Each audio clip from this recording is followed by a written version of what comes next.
পুরনো বন্ধুদেরকে পেলে যে কে সামনে আছে সেটার কথা ভুলে যায়। আজকে সেই ঘটনারই সাক্ষী হতে হয়েছে আমার। হ্যালো এভরিওয়ান, কেমন আছো তোমরা সবাই? আমি নিশু, আমার চ্যানেলে সবাইকে অনেক অনেক স্বাগত জানাই। তো এত রেডি হয়ে সেজেগুজে আমি কোথায় বেরোচ্ছি আর কেই বা আমাকে সাজিয়ে দিয়েছে সবটাই কিন্তু তোমাদের সঙ্গে শেয়ার করব। হ্যাঁ, আমার ভিডিওটাকে কিন্তু স্কিপ না করে পুরোটা ভিডিওই দেখতে হবে। এদিকে দেখো সেজেগুজে বেরিয়ে পড়েছি বিয়েবাড়ির উদ্দেশ্যেতে। আর বিয়েবাড়ির অনুষ্ঠান হোক বা এমনি অনুষ্ঠান হোক, আমার মেয়ে যদি সেটা শোনে, ও কিন্তু পুরো এক্সাইটেড থাকে যে কখন বিয়েবাড়িতে যাবো, ওকে কী পরানো হবে বা আমি কী পরবো। তো দেখো বেশি দেরি না করে কিন্তু বেরিয়ে পড়েছি, স্পেশাল বন্ধু বলে রিসেপশন বলে কথা।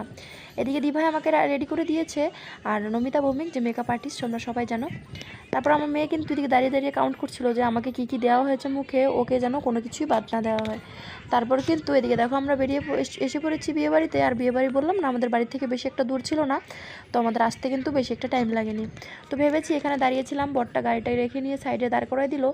ভাবলাম যে যখন বরের স্পেশাল বন্ধুর বিয়ে, তাহলে বরটাই আগে যাক, আমি একটু পরে একসঙ্গেই যাই। তারপর এদিকে দেখো বরের সঙ্গে এই যে বন্ধুটারই কিন্তু বিয়ে, তারপর সবার সঙ্গে দেখা করে নিয়েছি। আর এদিকে আরেকটি বন্ধু আসছিলো, ওর সঙ্গে কিন্তু গল্প আমরা করে নিয়েছিলাম, দেখাও করে নিয়েছিলাম। পুরনো বন্ধু পেলে কত রকমের কথা বের হয় যে কী আর পরে বলবো, বলার ধারণাটাই। আমি কিন্তু একা একা বোর হচ্ছিলাম, কারণ ওর বন্ধু ও কথা বলছিল, কিন্তু আমি তো একা একা বোর হচ্ছিলাম। তো যাই হোক, যতটুকু কথা বলার বলেছি, তারপর চুপ করে বসেছিলাম। আমার বড় তো আমাকে রেখে চলে গিয়েছিলো কোথায় আমি জানি না।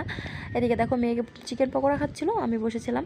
তারপর চলে এসেছি খাওয়ার টেবিলে, বলেছি ওকে যে আমাকে খাওয়া দাওয়ার খাইয়ে বাড়িতে পাঠিয়ে দাও, কারণ তুমি তারপর গল্প করো। এদিকে দেখো মেয়ে খাচ্ছিল। আর সবসময় দেখতে পাবা যে কোথাও অনুষ্ঠান বাড়ি হোক বা কোথাও যাই, আমি মেয়েকে কিন্তু সবসময় ওর পাপার কাছে দিই, কারণ মেয়ে যতটা ওর পাপার কাছে বসে শান্তিতে খাবার খায়, আমার কাছে থাকলে কিন্তু একদমই খেতে চায় না, অনেকটাই জেদ করে।